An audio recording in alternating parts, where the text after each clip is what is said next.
Olá e sejam muito bem-vindos ao posto emissor número 66. Neste dia 25 de junho de 2021, recebemos nos nossos estúdios de Paços de Arcos um ilustre vizinho de redação.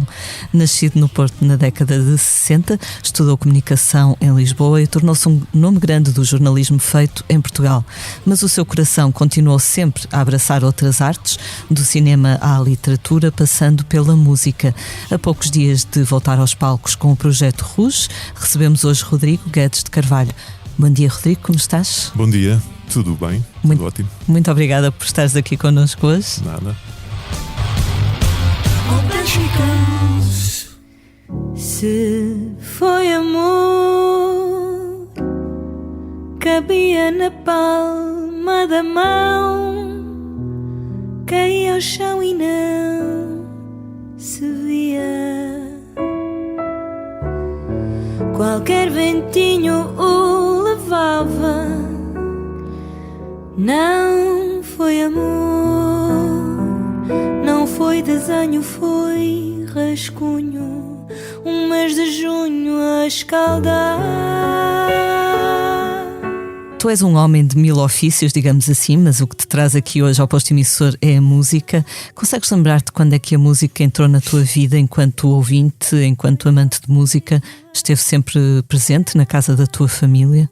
Sim, aliás, este percurso é curioso porque a música acaba por ser, aos olhos dos outros, a minha mais recente atividade ou paixão, mas na verdade ela foi a primeira. Ela surgiu muito antes do jornalismo, porque o jornalismo surgiu já na idade adulta, antes da própria escrita, que surge na adolescência com mais consistência, e é uma coisa ligada à infância, literalmente ligada à infância. Eu sou, como tu dizes, e bem, nasci na década de 60, mais propriamente em 63, e fui filho único durante muito tempo. Ou seja, eu não convivia muito com outras crianças, eu era a única criança da casa. Nessa casa viviam adultos do seu tempo que tinham uma grande paixão pela música que estava a emergir na altura. Isto é igual a dizer que os discos dos Beatles e dos Rolling Stones entraram na casa dos meus pais e dos meus tios à medida que iam saindo. Ou seja, eu ainda sou contemporâneo de os Beatles estarem a lançar álbuns. E sim, foi com 5, 6 anos que fui introduzido à música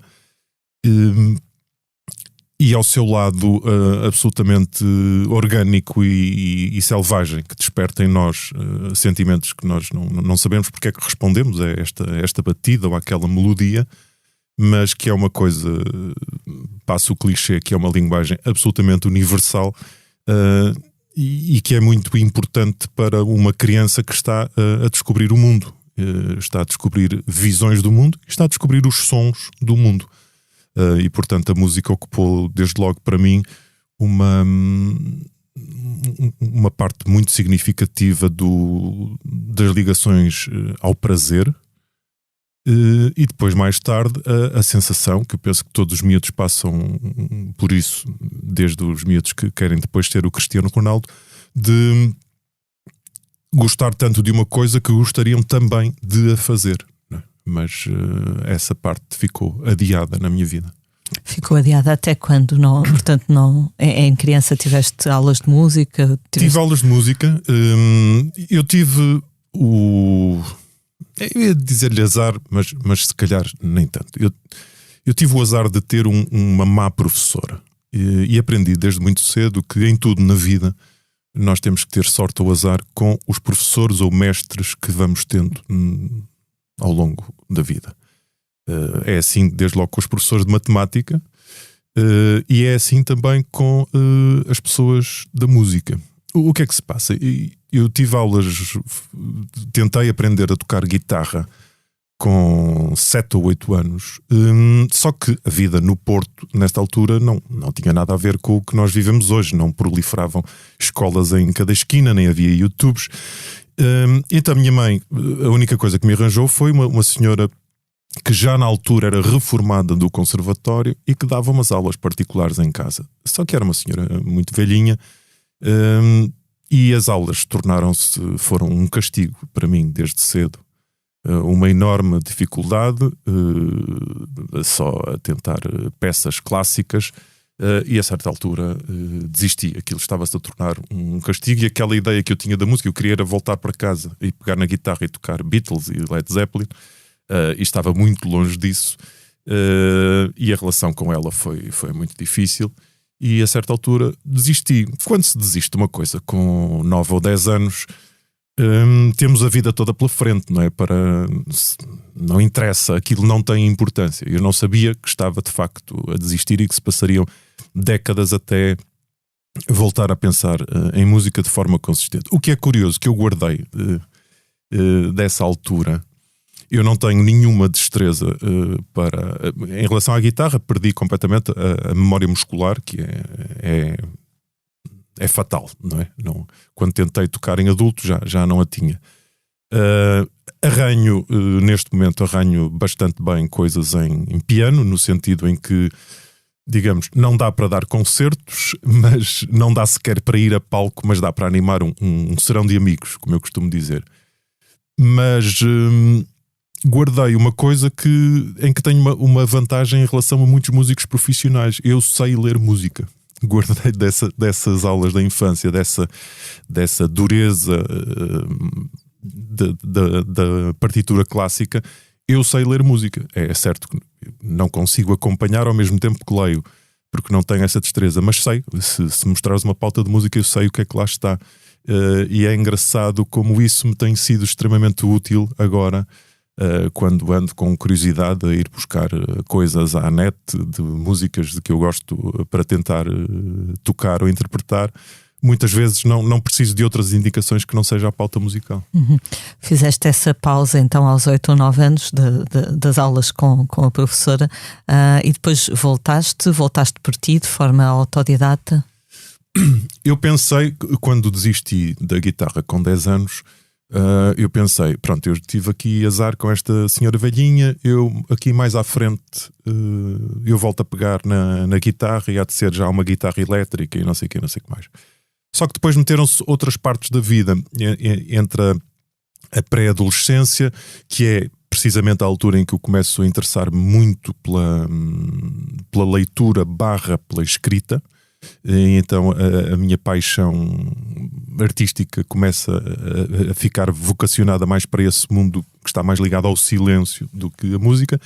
E depois mete-se uma adolescência perfeitamente normal, com uma grande atividade física e desportiva, com as festas de garagem, com as miúdas e pronto. E a partir daí eu distraí-me e a música ficou para segundo plano. Entretanto, com 17 anos venho para Lisboa para vir para a faculdade, onde vêm mais amigos e amigas novas e noitadas e não sei o quê, e depois vem o primeiro emprego e vem o primeiro filho, e a verdade é que nunca mais peguei na guitarra. Eu redescubro, continuei sempre a ouvir música, embora muita da música que eu continuei a ouvir está muito ligada à minha adolescência, só que a intenção de tocar não estava lá. Eu redescubro isso quando tenho um filho que, ao crescer, eu percebo que quer ser músico, que queria ser baterista e tentou ser baterista e ainda tenta ser baterista, e então dei por mim a conversar com ele sobre música, tentando descobrir se aquilo era uma paixão passageira, aquele discurso normal dos pais de pois, mas tens que arranjar um emprego mais sólido, mais confortável, porque a música não sei o quê. Penso que todas as pessoas que foram músicas ouviram isso dos pais, e eu, apesar de ser um pai jovem e moderno, também fiz o mesmo discurso. Mas o que é curioso é que foi ao conversar com o meu filho que eu percebi que tinha isso mal resolvido em mim, que era uma coisa da qual eu ainda não me tinha despedido, e então resolvi atacá-la. Há pouco falavas do prazer orgânico, por assim dizer, que a música dá, por comparação com os teus outros prazeres, as tuas outras paixões, é o que distingue? É essa coisa meio visceral, mais física, talvez? A música é literalmente uma linguagem universal. Tu tocas um Lá menor e isso toca ou não toca as pessoas em qualquer parte do mundo, estejam na Suazilândia ou estejam na Finlândia. Na escrita já não é bem assim, porque temos desde logo a barreira linguística, que é a maior das barreiras que existe, porque isso faz com que, por exemplo, eu, por melhor pivô que seja, não conseguirei nunca ir para Espanha ou para os Estados Unidos com a mesma projeção que tenho cá. Há na música algo que eu associo também à escrita, que há um imediatismo. Eu, quando abro um livro e começo a lê-lo, não tem que ser necessariamente no início do livro. Eu começo logo a perceber se aquele livro é para mim. Repara que eu não estou a dizer se o livro é bom ou mau, são coisas diferentes. Se aquele livro é para mim, se eu vou querer ler aquele livro, se ele bate nas minhas zonas de interesse e de prazer. Se isto acontece com a leitura, com a música, para mim é muito mais imediato. Muito mais. Eu estou a trocar canais de rádio, eu estou a sintonizar estações de rádio, e assim que ouço uma coisa que me toca aqui num nervo qualquer, eu fico ali a ouvir. É uma coisa, a música tem algo de uma mão que agarra no ou não agarra nada. Da mesma forma que há na música coisas muito enervantes, coisas muito irritantes e coisas das quais eu fujo a 7 pés, até porque às vezes é fisicamente difícil suportar. Mas esse imediatismo da música, essa capacidade de tocar logo. O meu primeiro poema no Rouge é precisamente sobre a inveja que os escritores têm dos músicos. Porque os músicos têm isso, que nem sequer precisam de abrir a boca ou de pensar numa qualquer palavra. Basta-lhes fazer o acorde certo e estão imediatamente a tocar-te no sentido de tu ficas desde logo receptivo. Ok, tens a minha atenção, então vai por aí fora. E há também uma certa portabilidade, digamos assim. Outro dia entrevistei o Moby para o Expresso e ele dizia: os meus filmes favoritos, se calhar vi-os 2 ou 3 vezes. Os meus livros favoritos, se calhar leio 2 ou 3 vezes. As minhas canções favoritas eu vou ouvir milhares de vezes ao longo da vida. E basta ouvir 2 segundos para ter aquela reação muito... Pois, mas isso também tem a ver com a própria duração. Já nem é durabilidade, é duração. Exato. Das coisas. Uma canção tem, regra geral, 3 minutos, 3 minutos e meio. Portanto, é natural que a ouçamos mais vezes do que vemos, mas...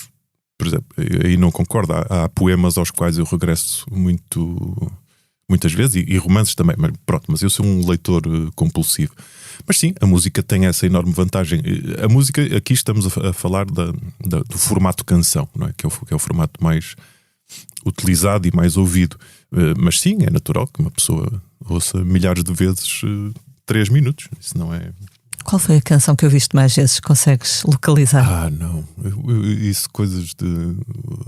a maior ou a pior, ou as listas, eu sou péssimo nisso. Posso dizer-te que quando percebi que não ia conseguir tocar guitarra, que já não ia conseguir recuperar essa destreza, e me virei para o piano, numa coincidência extraordinária, porque tinha um piano em casa. Eu tinha um piano em casa há anos, porque a minha filha, a certa altura, como qualquer criança, quis aprender a falar francês e tocar piano, não é? Então lá se comprou um piano para estar em casa, onde ela tocou muito poucas vezes e ficou para lá abandonado. E um dia, literalmente, olhei para ele como se nunca o tivesse visto. A minha mulher estava a trabalhar, eu estava sozinho em casa, lembro perfeitamente, a ver um jogo qualquer da Premier League, sem nada para fazer, e olhei para o piano e disse: o piano, tem piada. Nunca me passou pela cabeça. Estava tão preocupado com aquela coisa da guitarra, vais conseguir, não vais conseguir, ai meu Deus, que nunca olhei para o piano. Então sentei-me ao piano e fiz uma coisa muito intuitiva, que foi, eu sabia, como sei a teoria toda, sabia quais eram as notas, por exemplo, das cordas soltas da guitarra. O Mi, La, Ré, Sol, Si, Mi. que são as cordas abertas. Então fui à procura dessas notas no piano. Onde é que está o Mi? Ok, está aqui. Então, e a partir daí é que a teoria me ajudou imenso. Porque quando eu percebo, ok, se o Mi está aqui, a relação em relação ao Lá vai ser deste intervalo, e lá estava o Lá. Então percebi, ok, então agora vou à procura das notas e dos acordes, e comecei a martelar o piano, na verdade. Tudo isto para te dizer, a primeira coisa, quando eu começo a martelar o piano e a conseguir tirar de lá acordes, que me passou pela cabeça foi: eu tenho que tocar o Let It Be.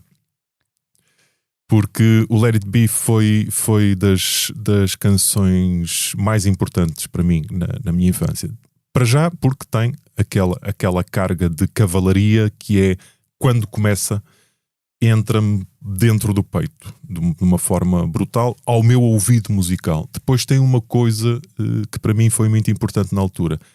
É a primeira grande pianada dos Beatles, do Paul McCartney, embora já houvesse partes de piano, mas era assim uma coisa mais vaudeville, mais ragtime, que o McCartney brincava em algumas músicas, mas assim, uma música assente no piano, para mim é o Let It Be. E depois o Let It Be está e ficará para sempre ligado ao fim dos Beatles. E, portanto, é uma canção que já soa a despedida. E, portanto, assim que olhei para o piano, disse: a primeira coisa que eu tenho que fazer no piano é tocar o Let It Be. E assim foi. Foi por aí que comecei. Ainda por cima, como Let It Be é uma canção standard da pop ou do rock, porque é uma canção de 4 acordes. É uma dança entre 4 acordes, que são sempre os mesmos, variações sobre esses 4 acordes. É uma ótima canção para se começar a sentir o ritmo, a fluidez que se consegue ao piano. E assim foi o Let It Be. E a primeira canção que escreveste, lembras de qual foi? Foi ao piano também? A primeira canção que escrevi foi ao piano. As primeiras coisas que eu fiz quando comecei a tocar piano foi chamar 2 amigos meus, que esses sim tocam guitarra, embora não de forma muito profissional, mas safam-se bastante bem na guitarra, e resolvemos fazer uma espécie de um trio de velhotes que se junta para tocar músicas. Eles não faziam a mínima ideia que eu entretanto tinha começado a tocar piano, ou a arranhar o piano. Ficaram muito contentes e fomos fazendo umas sessões. E obviamente o que é que se faz nessas sessões? Começa-se pelos covers das músicas que nós gostamos. Então estivemos ali a bater os Led Zeppelin, os Beatles, os Stones, os R.E.M., whatever, os covers. E não me tinha passado pela cabeça compor nenhuma música, porque achava que isso era uma coisa extremamente complicada e que requeria uma qualquer perfeição técnica que me escapava. Rapidamente percebi que não. Por exemplo, uma das coisas mais engraçadas sobre o John Lennon é que o Lennon, do ponto de vista instrumental, do ponto de vista da destreza instrumental, era bastante limitado. Era um tipo que tocava guitarra a ritmo, depois arranhou no piano algumas coisas, mas era um tipo muito limitado. O que ele tinha era extraordinárias ideias para canções. E então eu comecei a pensar que, de facto, isto parte de ter uma boa ideia para a canção e depois tentar materializá-la. E essa ideia para a canção, necessariamente, tal como aconteceu com todos os grandes compositores, começa dentro da cabeça. Nós começamos a ouvir aquela música dentro da cabeça, e depois é uma questão de a tentar materializar. Desde logo, ao compor a primeira canção, a minha ponte com a minha escrita está feita neste sentido. Eu raramente escrevo coisas fora dos romances. Quando escrevo é sempre para o romance, para alimentar o romance que estou a escrever. Mas de vez em quando acontecem-me escritos soltos, ou chamados dispersos. E tinha alguns dispersos que eu não conseguia encaixar em nenhum romance. Então fui olhar para eles sob uma nova luz que eu desconfiei. E assim foi. Eu olhei para 2 textos e pensei assim: já sei porque é que tu não encaixas no romance, porque tu és uma canção, tu és uma letra de uma canção. E então fui para o piano com essas 2 textos que eu não sabia que eram letras de canções e tentei encaixar aquilo numa composição. E assim saiu. Obviamente que eu a compor sou, como qualquer artista, sou o resultado do enorme caldeirão de referências e de sonoridades que tenho dentro de mim. Portanto, os meus amigos dizem que algumas coisas que eu componho, nota-se perfeitamente que é quem cresceu a ouvir Sérgio Godinho, por exemplo, ou José Mário Branco, ou Fausto. E portanto é natural que essa influência esteja lá, porque nós no fundo o que é que queremos fazer? Queremos criar coisas que estejam ligadas àquilo que nós gostamos, não é? Queremos escrever o livro que nós gostaríamos de ler e também queremos escrever a canção que gostaríamos de ouvir. Não me lembro exatamente qual foi a primeira canção, mas foi quando lembro perfeitamente que escrevi e compus umas 6 ou 7 de seguida.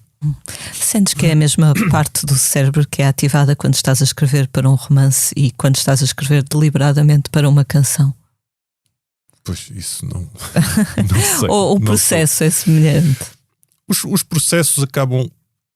Eu sou um artista no sentido em que faço música e faço literatura, não gosto muito do termo, mas que acredita, e que tem a prova disso, acredito muito no trabalho. Isto é um trabalho. Aliás, é por isso que eu acho que há tantos ditos artistas, há demasiados ditos artistas e poucas obras de arte neste sentido.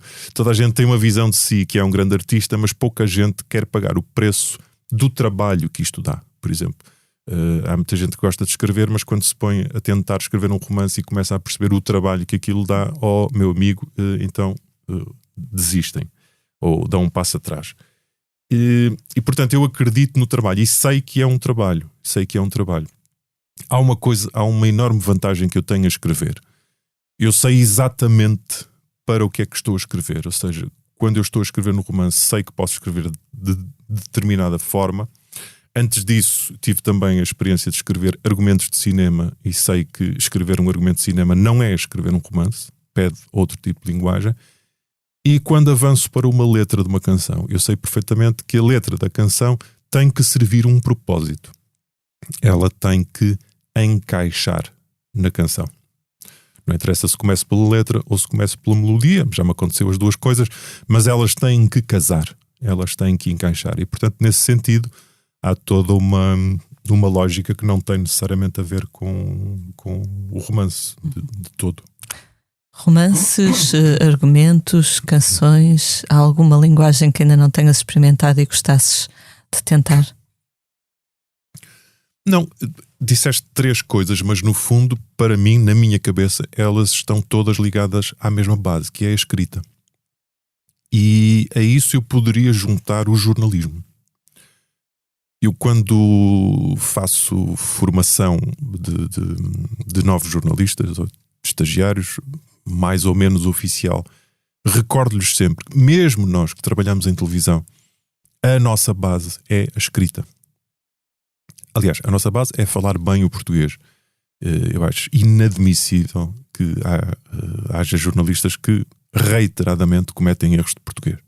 Mas pronto, isso é outra história. Mas a nossa língua e a forma de escrever é a base do nosso trabalho. Mesmo, eu costumo dizer, tu para improvisares bem num direto, tu tens que escrever bem, para que essa lógica de discurso esteja sempre presente no teu cérebro.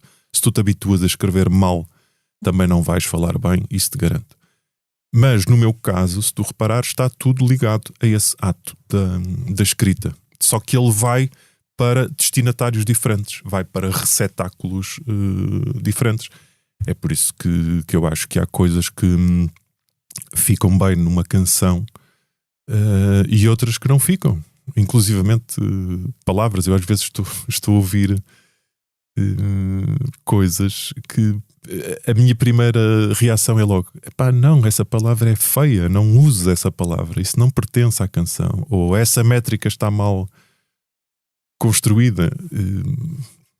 E no romance isso não tem qualquer problema. Embora eu acho que romance, um bom romance, e eu vejo isso como leitor, um bom romance tem uma certa musicalidade. Era o que eu estava a pensar, não é? As frases também têm que ter uma certa harmonia. Como é óbvio. E tem uma certa musicalidade. Nós estamos a ouvir, se o autor for bom, ele está a dar-nos um ritmo, ele está a dizer-nos como é que quer que o livro seja lido, não é? Através da sua cadência. Sim, uma ideia de equilíbrio. Às vezes estou a escrever e também escrever, pronto, jornalisticamente.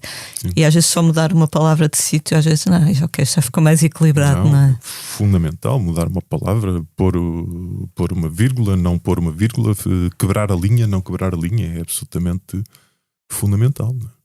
Essa paixão pela escrita, tu disseste que surgiu ou começou a crescer mais durante a tua adolescência, a literatura e escrita. Que prazer é que tu retiravas? Era uma questão de expressão artística, de expressão individual dos teus sentimentos, uma coisa de introvertido, não sei.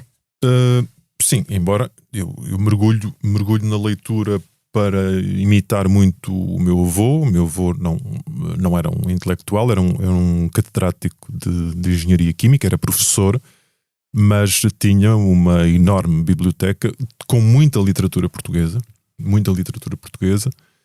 e o meu avô estava constantemente a ler. Ele chegava religiosamente por volta das 5 da tarde, 5:30. Eu tinha chegado da escola e muitas vezes coincidíamos no escritório dele, uma relação muito silenciosa entre nós, mas pacificamente silenciosa, e eu muitas vezes via o meu avô ler e comecei a ler. Comecei também a ir às estantes a ler. E aí sim, é quando eu começo a ler que me apercebo de que o livro, que no fundo são palavras escritas em cima de um papel branco, um livro mexe connosco cá dentro, mexe com sentimentos.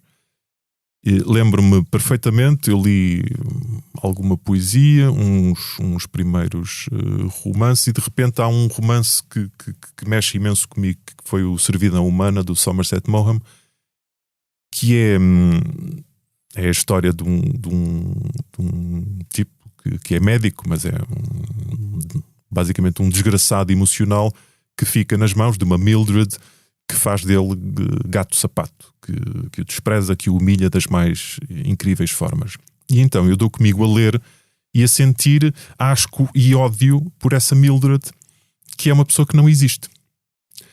E esse poder que o escritor tem de nos provocar sentimentos em cima de algo que não existe, pareceu-me extremamente atrativo. E é a primeira vez que eu penso, porque, por exemplo, eu quando tocava guitarra em miúdo, a minha ideia era tocar Beatles e Led Zeppelin a vida toda, não era compor, não estava nem aí, não é? Na escrita, a primeira vez quando eu sou engolido pelo Servidão Humana do Somerset Maugham, assalta-me aquela certeza de eu quero fazer isto.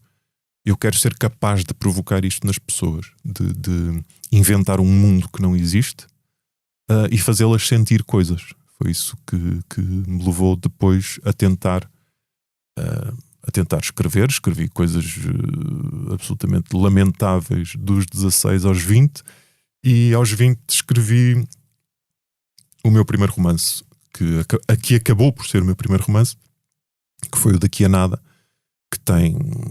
que é absolutamente ingênuo e pueril, mas já ensaia a tentativa do edifício. Ou seja, eu escrevi-o com o sentido de tentar perceber se eu era capaz de colocar em pé um romance, que é completamente diferente de uma poesia ou até de um conto, coisa que eu curiosamente nunca escrevi. Eu sou da respiração do romance, sou da longitude do romance. Nunca escreveste poesia, então, também? Não, escrevo aquilo Bom, isso levava-nos. O que é a poesia? Sim, escrevo poesia, não tenho medo de o dizer, mas nunca escrevi poesia para ser publicada, dizendo agora o Rodrigues Carvalho vai lançar um livro de poemas. Não. Acho que a maior parte das letras que eu escrevo para canções encaixam na noção de poesia, e escrevi poesia para este espetáculo Rouge, que também nasce muito de lá está, dos textos dispersos que não tinham lugar em romances e que eu achei que poderiam encaixar muito bem num tipo de espetáculo que acho que em Portugal nunca se fez e que eu não conhecia, que é um espetáculo que junta a spoken word com a canção, que foi uma tentativa de... Eu sei perfeitamente uma das coisas que eu me orgulho, acho eu, é a noção de si. Eu sei a exata noção das minhas limitações, e a coisa que mais me assusta na vida, para além da morte, é o medo do ridículo. Tenho pavor do ridículo e de fazer cenas tristes. É por isso que recuso muitos convites. E eu tenho a noção das minhas limitações e daquilo em que eu sou bom e daquilo em que eu sou apenas sofrível ou mau. Por exemplo, eu não sei tocar para estar em cima de um palco. Eu não sei cantar para estar em cima de um palco, embora possamos discutir o que é um bom cantor ou o que não é. Mas eu sei dizer. Isso eu sei. E então o que é que eu fiz? Arranjei sócios para me tocarem e cantarem. E portanto nós temos, é uma espécie de um triângulo em que um toca, a outra canta e o outro diz, que eu acho que resulta bastante bem.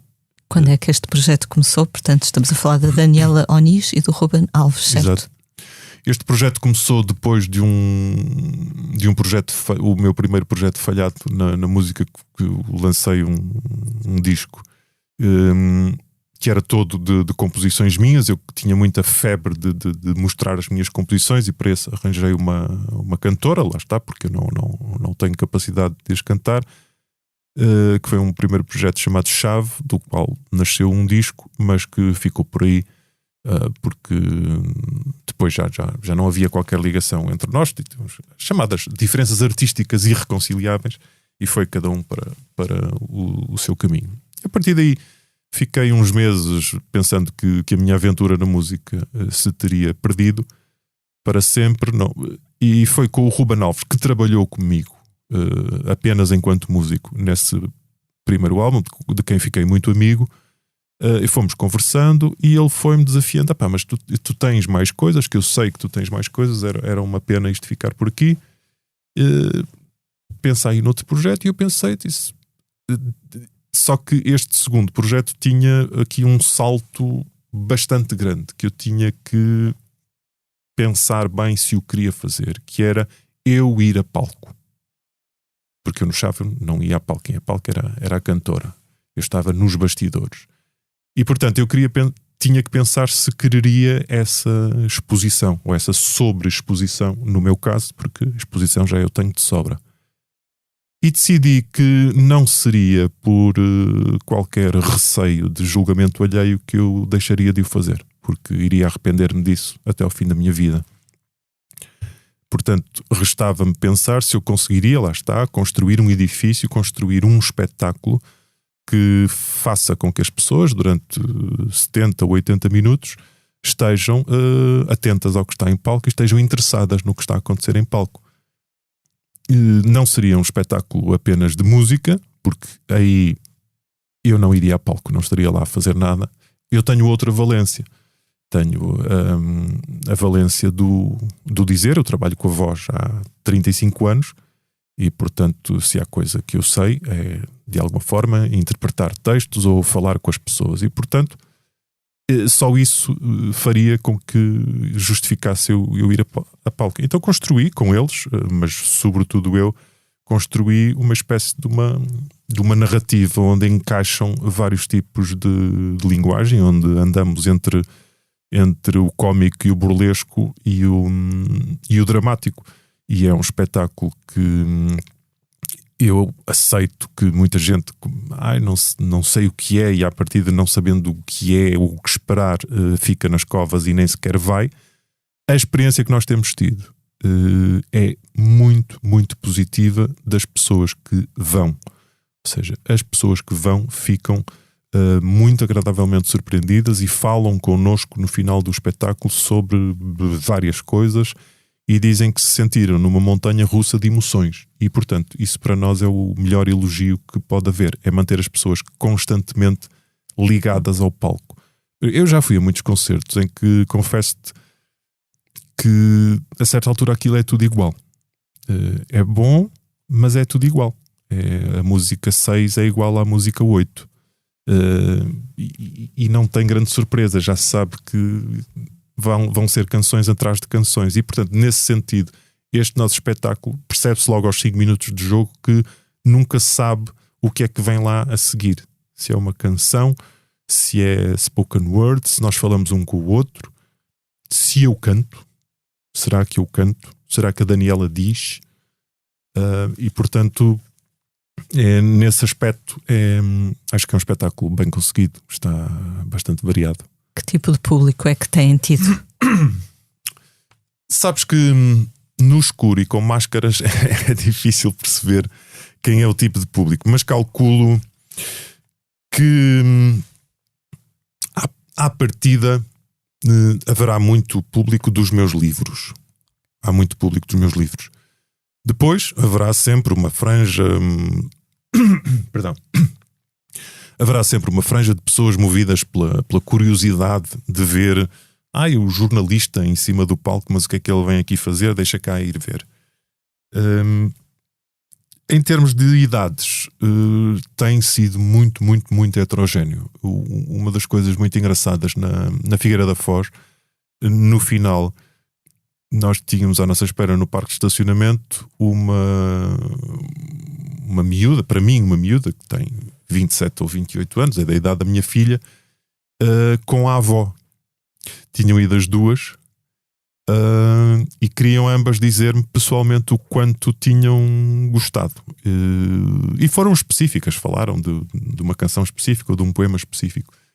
E, portanto, essa capacidade de atingir várias pessoas ou de chegar a várias pessoas, nós temos-la sentido e temos notado, mas sentimos isso. Há algumas pessoas que nós vamos conseguindo monitorizar, porque estamos em cima do palco e vamos olhando para elas, e é engraçado, nós já tivemos muitas pessoas que nós começamos e elas estão, sabe, assim, braços cruzados a olhar, tipo, anda lá, mostra lá, o que é isso? E depois ao longo do espetáculo vão desfrutando, vão relaxando e vão sorrindo ou vão se emocionando e vão ficando, digamos, rendidas ao espetáculo. Portanto, não temos, confesso, ainda não esgotámos nenhuma sala, mas penso que isso tem a ver com o facto de ser um conceito novo. As pessoas não sabem, poemas e canções, mas isto é o quê? Se calhar nunca será uma coisa de grande público, não é? Mas é o nosso projeto e nós acreditamos nele, e eu só acredito em artistas que têm a sua individualidade, e isso nós temos-la. É um espetáculo que é único. E é importante partilhar com o público essa montanha russa de emoções, como disseste, sobretudo nesta altura em que estamos todos ou meio isolados ou acabrunhados ou a tentar voltar ao que já fomos. Sim, será sempre. Nestes tempos mais, porque penso que em termos emocionais as pessoas ficaram todas com alguns rasgões à flor da pele, né? Todo este tempo fez-nos rasgões, fez-nos interrogar, trouxe algo que eu pressenti desde o início que ia acontecer, trouxe também muito do pior que as pessoas têm, porque como isto se assemelha a um tempo de guerra,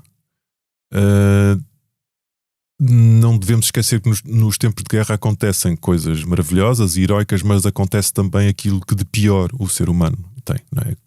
Depois do bombardeamento há uma loja que fica destruída e a primeira coisa que as pessoas fazem é ir fazer pilhagens, e instala-se um instinto de sobrevivência, ou aquilo que elas pensam ser um instinto de sobrevivência, que as faz pensar em si e magoar todos os outros. E isso houve muito e continua a haver, sobretudo por causa desse mundo maravilhoso / horroroso que é a internet e que permite, como eu costumo dizer, a partir do momento em que eu aqui em Lisboa posso atingir ou insultar uma pessoa que está na Nova Zelândia, está tudo dito, não é? As pessoas ficam munidas de um poder terrível que a maior parte das vezes não sabem usar. Mas também podemos elogiar, não é? Como é óbvio. Era aí que eu queria chegar. Mas as pessoas que escolhem isso, que escolhem magoar, que escolhem agredir, que andam... Eu vejo pessoas na internet, nas redes sociais, que andam à caça. Andam à caça de posts onde possam ir lá odiar e dizer isto e dizer aquilo outro. Isto diz muito da pequenez da vida das pessoas. E depois, eu acho sinceramente que o dizer mal é um desperdício de tempo brutal. Eu nunca vi um extraordinário artista ocupado a dizer mal dos outros. Ele está ocupado a fazer a sua arte. Depois há outra coisa que as pessoas esquecem, sobretudo quando acontece entre colegas de ofício, entre músicos ou entre escritores, que é: eu dizer mal de outro escritor não faz de mim um melhor escritor. Esta é a primeira coisa. E depois interrogo-me sempre qual é o objetivo. Parece-me que há escritores ou músicos que gostariam de ser os únicos à face da Terra, ter toda a humanidade rendida aos seus pés, a dizer-lhe que ele é o maior e que não há mais ninguém. É porque parece que é este o objetivo, porque qualquer outro que surja... E portanto eu vivo muito no deixar os outros viver e fazerem a sua coisa, desde que me deixem fazer a minha, porque o mundo é tão grande e há tanta gente a exprimir-se e tanta gente a criar e tanta gente a querer ser espectadora, que se vamos por aí nunca mais acabamos. Mas sim, este tempo trouxe coisas muito más. Nesse aspecto o ódio está muito à solta, e eu acho a maior parte das vezes, e o ódio ainda por cima, quando não é preocupante, quando é preocupante é outra coisa, a palavra é outra, e aí temos que agir, temos que ser forte. Quando não é preocupante é ridículo. A maior parte das coisas que eu vejo escritas, a maior parte dos insultos gratuitos que eu vejo, essa energia em magoar, às vezes é simplesmente ridículo. E durante esta pandemia, durante este tempo também, se calhar verifica-se um pouco aquele fenómeno do em casa onde não há pão, todos ralham e ninguém tem razão, não é? Não, eu às vezes penso, esta pessoa está a dizer um disparate total, mas pronto, se calhar não sei o que é que se passa na vida dela. Não? Claro, mas está bem, mas isso também não é justificação, tipo, claro. Eu agora estou no desemprego, portanto vou desatar aqui e insultar toda a gente. Não, a mim o que eu presinto sempre nesse tipo de pessoas, e sobretudo nos que vão reiteradamente insultar e agredir os outros, é uma enorme tristeza. São pessoas tristes, são pessoas vazias, são pessoas que não têm vida, e a única coisa que tu ambicionas é que apareça um novo post para ires lá insultar. É uma vida muito triste, percebes? E não perco 2 minutos com isso. Já me aconteceu, curiosamente, nas minhas... Eu ponho poucas coisas nas minhas redes sociais, que utilizo sobretudo e sem qualquer pudor e sem qualquer problema, para publicitar coisas, os meus livros, o meu espetáculo. Que diabo, é a minha página, não é? Faço, obviamente, o meu marketing pessoal. Fujo a 7 pés a tecer grandes loas e grandes considerações sobre o mundo e não sei o quê, porque já sei que vem imediatamente essas aves de rapina. Mas, por exemplo, já me aconteceu, às vezes eu faço um post completamente inócuo, que não cheira a nada, e de repente algumas das pessoas que são meus seguidores de repente começam lá dentro a discutir umas com as outras, a insultarem-se uns aos outros. Às vezes nem é a mim. E já por várias vezes me aconteceu, eu por simplesmente apago o post e digo, não, Não, se é para isto, se é para vocês estarem aqui à bulha, então eu vou pagar este post, vão discutir para outro sítio. Que é uma coisa tão desagradável e tão sem fim, esse tipo de discussões, que não vale a pena. Aqui há alguns anos escreveste uma canção que era o hino da APAV. Sim. E na altura falaste sobre o problema da violência doméstica. Já noutras entrevistas tens dito que a violência é um fenómeno que te perturba muito. Tendo tu que apresentar o Jornal da Noite e tendo naturalmente o Jornal da Noite notícias com alguma violência, porque reflete o país e o mundo, não é? No fundo, tu tens algum truque para desligar quando chegas a casa, para não te deixares consumir muito? Não, não tenho truque nenhum. A única coisa que eu faço desde o início, que tento fazer desde o início da minha profissão, é ser um bom profissional no momento em que estou a trabalhar.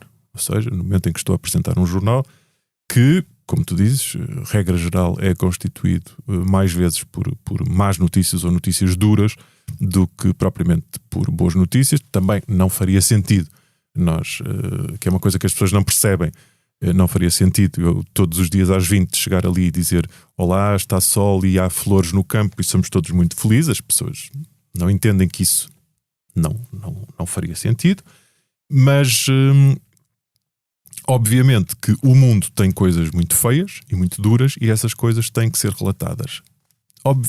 Sem falarmos de quem vive na procura de sangue ou do sensacionalismo barato, o falar dessas coisas é positivo e significa que nós continuamos a achar que elas devem ser relatadas e devem chegar às pessoas, porque elas não são, digamos, normais. Nós não podemos deixar que os acontecimentos, que os acidentes, que os discursos de ódio, que as grandes polémicas, que os escândalos entrem na normalidade, porque isso é cedermos a uma selvageria, não é? E, portanto, nesse sentido, o jornalismo pode e deve continuar a alertar as pessoas para as mais variadas situações, seja o fulano que matou Cicrano, seja o fulano que roubou milhões num banco, que no fundo nos roubou a todos nós. Isso deve ser denunciado.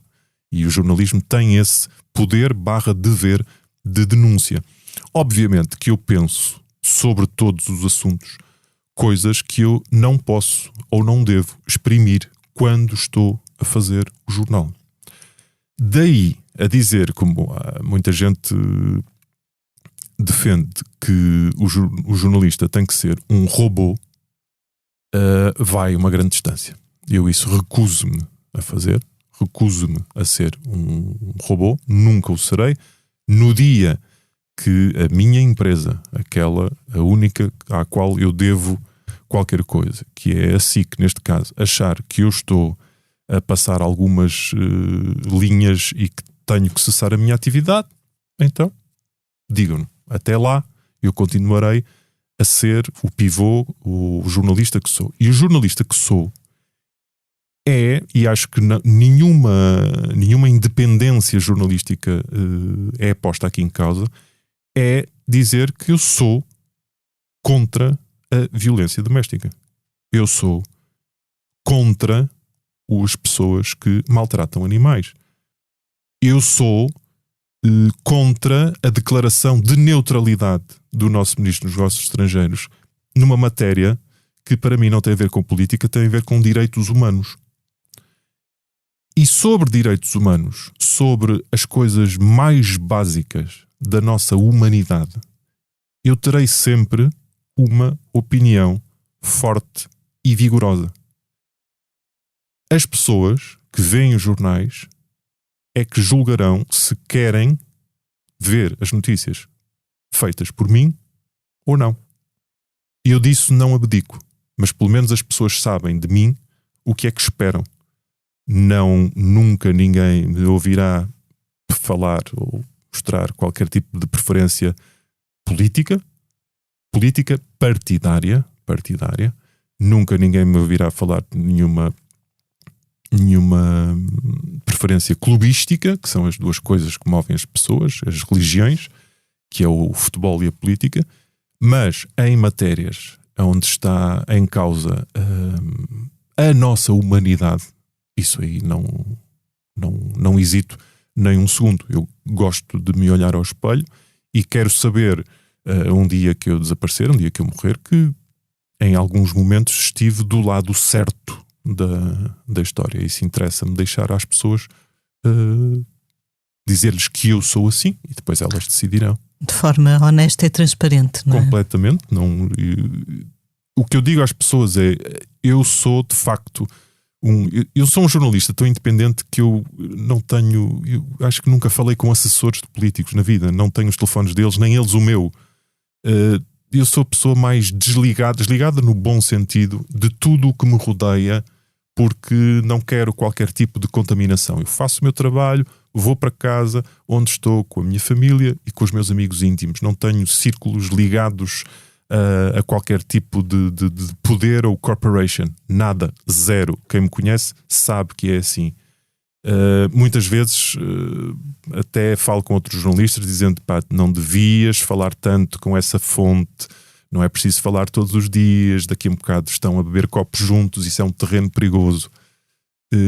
E portanto eu estou completamente desligado de tudo, e essa é a minha força. Por isso é que quando eu exprimo uma opinião, seja ela dizer não sou neutro nesta questão da Hungria, eu sei de onde é que ela vem. Sei que vem da minha forma de estar e que não está contaminada ou conspurcada por mais nada que não seja: eu não vou ficar calado perante isto.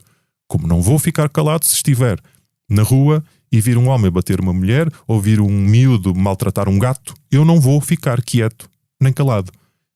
E à luz do que as pessoas preconizam sobre os jornalistas, se calhar eu também não me devia meter. Ora, não.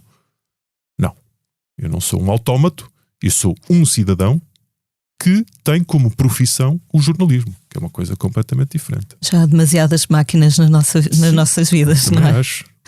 Este último ano, só mesmo para terminarmos esta primeira parte da entrevista, este último ano em termos noticiosos foi o mais duro que tiveste? Foi. Este último, digamos, a pandemia. Um bocadinho, sim. Isto já está, meu Deus, já está a entrar numa zona de uma paciência terrível. Sim, desde o início da pandemia, que foi um ano terrível, porque foi conjugar uma coisa que é interessante, mas é muito difícil, que é a novidade total. Nenhum de nós tinha vivido isto. E, portanto, nenhum jornalista, nenhum pivô de jornal tinha vivido uma pandemia. Ora, como é que eu atuo perante isto? Que tom é que eu uso? Que postura é que eu tenho perante o que está a acontecer? Isso foi um desafio. Eu fiz a minha postura, foi intuitivo. A partir daí, as pessoas gostam, não interessa. Foi muito duro e continua a ser muito duro, porque eu todos os dias chego ali, então nesta fase, o que me apetece, sempre que digo, bom, vejamos os números da pandemia hoje em Portugal, o que me apetece dizer é: pá, porra, para isto tudo, pá, isto já acabava, pelo amor de Deus, vamos acabar com isto, já chega, era o que me apetece dizer. Porque há sobretudo um cansaço enorme de gerir a postura profissional que eu tenho que ter, não é? Está ali um pouco. E o facto de eu ser também um cidadão, de eu ser também um homem, de ter família, de ser também afetado por todas estas medidas e os avanços e recuos, e portanto estou a viver isto como qualquer pessoa com grande carrossel de emoções a nível pessoal e familiar. E depois, às 8, tenho que fazer ali representar um outro papel, em que ali já não sou só eu, não é? Ali sou o representante de uma redação que, por sua vez, é representante de uma empresa. Portanto, eu não me posso nunca esquecer disso, não é? Por mais individualidade que tenha, por mais carisma pessoal que tenha, eu estou ao serviço de uma empresa. E, portanto, às vezes há dias em que esse equilíbrio se torna mais difícil, mas que tenho que aguentar.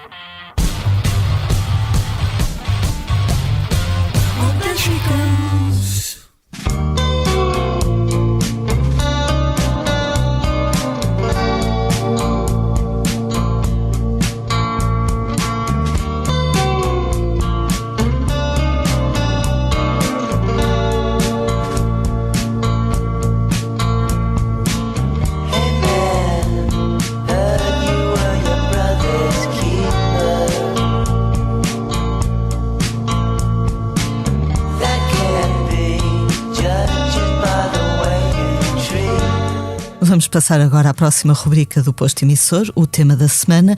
E esta semana, mais uma vez, esteve na berlinda a situação dos concertos em Portugal. Com o desconfinamento a dar passos atrás, nomeadamente na zona de Lisboa, os concertos ainda são permitidos, ainda que tenham que terminar antes das 22h30. Já os grandes festivais têm sido cancelados um a um. Esta semana foi a vez da organização do Vodafone Paredes de Cor a anunciar que este ano não há música para ninguém. De momento, o único grande festival que continua agendado para este verão em Portugal é o Mel Sudoeste na Zambujeira do Mar, no início de agosto. Esta tendência prende-se naturalmente com os números da pandemia, que não estão a diminuir, e não é uma tendência exclusiva de Portugal. Em Inglaterra, os promotores estavam inicialmente muito otimistas quanto ao regresso dos festivais este ano, mas a cautela do governo de Boris Johnson, que decidiu adiar o desconfinamento mais umas semanas, fez com que vários festivais também tivessem de ser cancelados.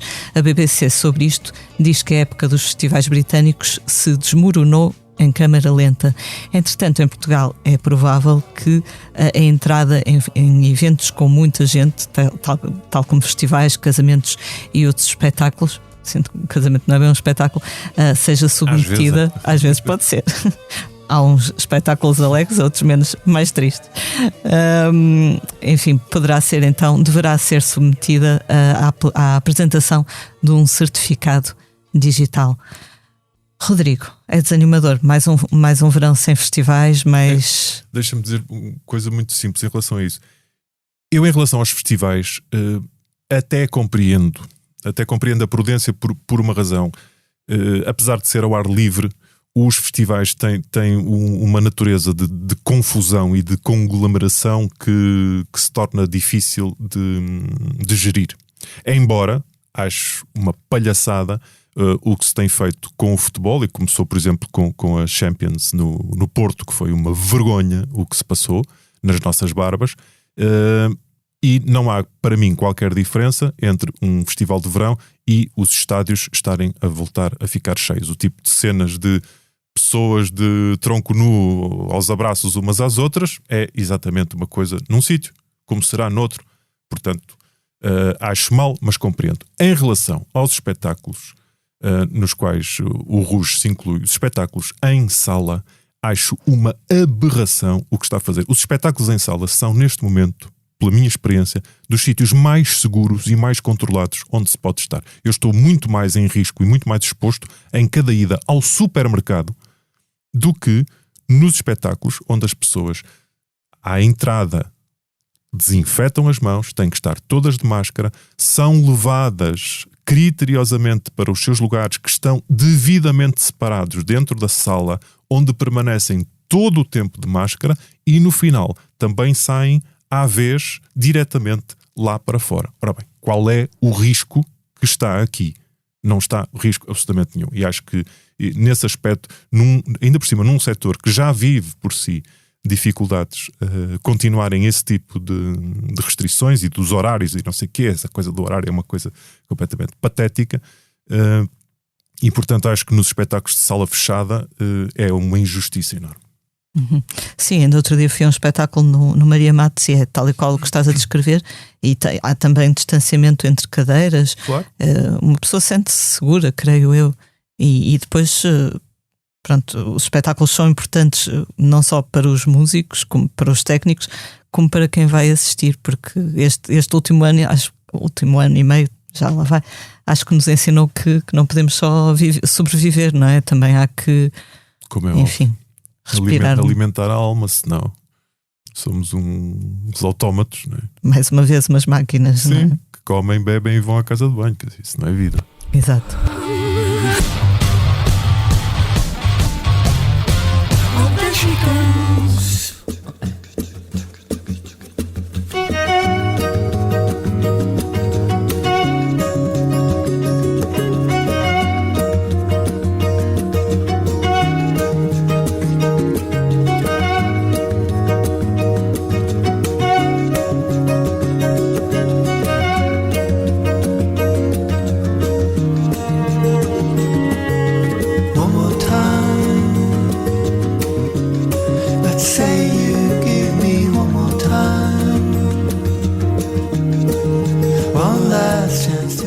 Vamos agora falar de um disco que acaba de sair, chama-se Peace or Love e é o primeiro disco dos Kings of Convenience em 12 anos. Eu confesso que estou viciada neste álbum desde que o primeiro single, que se chama Rocky Trail, saiu. Eu acordo quase sempre todos os dias com essa canção na cabeça. E é curioso que quando a dupla norueguesa anunciou o seu regresso, a internet encheu-se de comentários, uma vez na vida, comentários simpáticos, como era mesmo disto que eu estava a precisar e não sabia. E realmente ouvir aquelas canções muito doces deles entre a folk e a bossa nova é quase como voltar a um mundo antigo em que os problemas eram mais simples, digamos assim. Eu falei com um dos dois Kings of Convenience, o Erlend Øy, que há quase uma década vive em Itália, e ele explicou que uma das razões para a demora deste disco se prendeu com as guitarras. Disse ele: cantar para nós é fácil, encontrar o som certo das guitarras é que é mais difícil. Esta entrevista está hoje na revista do Jornal Expresso. Rodrigo, tens ouvido algum disco com mais insistência, alguma coisa que te tenha feito mais companhia nos últimos tempos? Não, assim, de descobertas recentes, não. Eu fiquei, quer dizer, é um mundo tão vasto. Dizer-te o que tenho ouvido ou não tenho ouvido, e eu aí ouço desde grupos novos até música clássica, e conforme o momento em que necessito de ouvir música, que seria uma conversa interminável. Mas eu dou por mim, de facto, a regressar muito à música que me marcou na minha adolescência, não tanto por eternizar o discurso de no meu tempo é que era, eu não sou nada essa pessoa, mas porque, como isto vive de sensações e como vive de a música e a escrita encontrarem o seu lugar em nós, eu dependo muito de uma certa complexidade musical que eu não encontro em muita da música de hoje. É por isso que eu regresso muito ao rock sinfónico, que me marcou bastante. Os Genesis, os Yes, algumas coisas dos Pink Floyd, algumas peças mais compostas dos Supertramp, os King Crimson. Eu regresso muito aí porque há uma complexidade musical que me agrada bastante. Ainda ontem tive que fazer uma viagem e dei por mim a pegar num CD antigo os Marillion. O início dos Marillion é muito interessante porque eles vieram ocupar um lugar que foi deixado vazio pelo fim dos Genesis, ou pelo fim do Peter Gabriel. E então eles nasceram nitidamente para aqueles que estavam na ressaca do fim dos Genesis. E pronto, e os Marillion têm algum, como se costuma dizer ali, algum azeite, tem algum fio de azeite no início, mas também tem uma complexidade musical que é uma coisa muito curiosa, que está mais próxima das grandes peças clássicas do que muita da música que se faz atualmente, que anda ali de volta dos 3 acordes e dos 4 acordes e de variações sobre isso, e às vezes é um tipo de alimentação que me diz muito pouco. Às vezes preciso dessa. Da mesma forma como na escrita também gosto, às vezes, de escritores mais desafiantes. Descobriste algum escritor assim mais desafiante nos últimos tempos? Não. Não, porque há muitos escritores que eu já leio há muito tempo, e mesmo aqueles de que gosto, há muitos recentes, mas não te sei dar assim uma janela temporal, mas não, digamos, nas últimas semanas não descobri assim ninguém.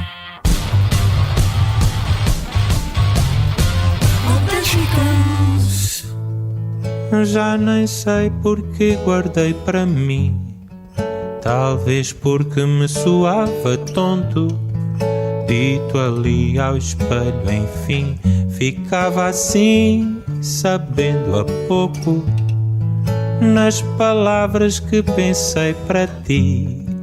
Nunca achava nada novo, e por nada achar senti que um dia sim. Vamos falar agora dos concertos que vamos poder ver na próxima semana. Esta sexta e sábado, 25 e 26 de junho, Andrea Bocelli dá 2 grandes concertos, possivelmente os primeiros grandes concertos desde o início da pandemia em Portugal. Os espetáculos acontecem no estádio Cidade de Coimbra, com participação especial de Marisa, e terão capacidade para 13 mil pessoas cada, portanto sensivelmente metade do estádio. Este sábado começa também no terraço do Capitólio, em Lisboa, o evento Lusco Fusco, com concertos ao final da tarde, aproveitando que os dias já estão mais longos. O primeiro a tocar no terraço é António Zambujo, a 26 de junho, segue-se Matai, a 27. Já em julho teremos Gisela João, no dia 3, Tiago Nacarato, a 4, e muitos mais daí em diante. O teu projeto Rouge toca, se não estou em erro, no dia 30 de junho na Sertã. Vai ser ao ar livre. Estou curioso para ver como é que resulta ao ar livre. A parte da canção é mais normal, as partes mais declamadas vão ser se calhar um certo desafio, mas vamos lá ver. Depois, no dia 3 de julho, Teatro Sá da Bandeira no Porto. No dia 3 de julho, uma grande aposta nossa, que gostaríamos de ter uma casa composta, até porque para mim vai ser um concerto emocionante, não é? Que é um regresso a casa de uma forma que eu nunca julguei possível na última década, que é em cima de um palco.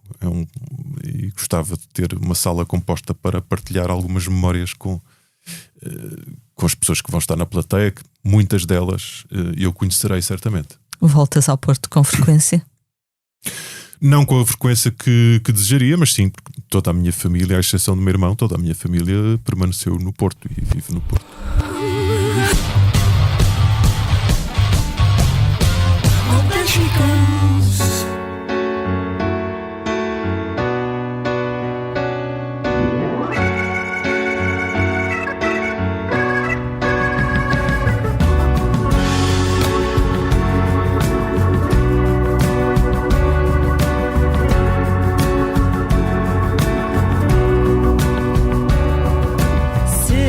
Pensar na vida que me coube, no que tive, tudo igual.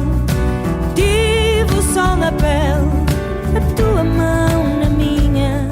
Chegamos assim ao final de mais um Posto Emissor. Fica o nosso agradecimento ao Rodrigo Edes de Carvalho por ter aceitado o nosso convite. Muito obrigada. Eu sou a Lia Pereira. Os temas de abertura e conclusão são da autoria de Legendary Tigerman e a edição multimédia esteve a cargo de João Luís Amorim. Como é hábito, vamos então finalizar com uma leitura do nosso convidado. Rodrigo, o que nos vais ler?